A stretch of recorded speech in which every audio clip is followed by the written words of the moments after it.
प्यारे बच्चों, आज मैं आपको सुनाऊंगी कछुआ और खरगोश की कहानी। एक दफ़ा का जिक्र है कि किसी तालाब के किनारे एक कछुआ और खरगोश रहते थे। दोनों आपस में गहरे दोस्त थे। खरगोश को अपनी तेज रफ्तार पर बहुत नाज था।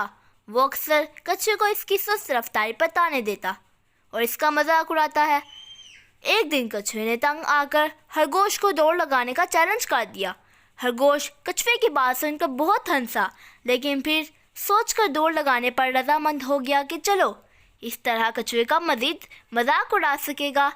तय ये पाया कि जंगल के दूसरे किनारे पर मौजूद बरगद के दरख्त के पास पहले पहुंचने वाला फतह होगा। मुकर्ररा वक्त पर दौड़ शुरू हुई।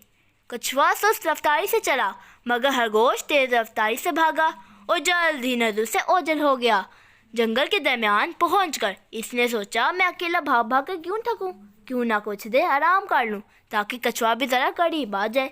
ये सोचकर खरगोश एक दरख्त की ठंडी छांव में लेट गया और गहरी नींद सो गया।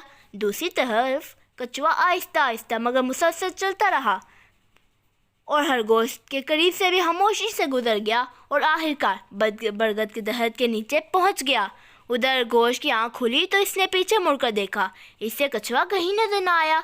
सोचने लगा, अभी कछुआ बहुत पीछे है, मैं पहले ही बरगद के दरख्त तक पहुंच जाऊंगा। और वो उठा भागा हुआ दरख्त के नीचे पहुंचा। वहां कछुए को पहले से मौजूद पाकर बहुत शर्मिंदा हुआ। नतीजा, गरुड़ का सर नीचा होता है हमेशा। प्यारे बच्चों, अगर आपको और मज़ीद अच्छी अच्छी कहानियाँ देखनी हैं तो हमारे चैनल को लाइक शेयर करें, और जो हमारे चैनल पर नए हैं वो भी हमारे चैनल को सब्सक्राइब करें।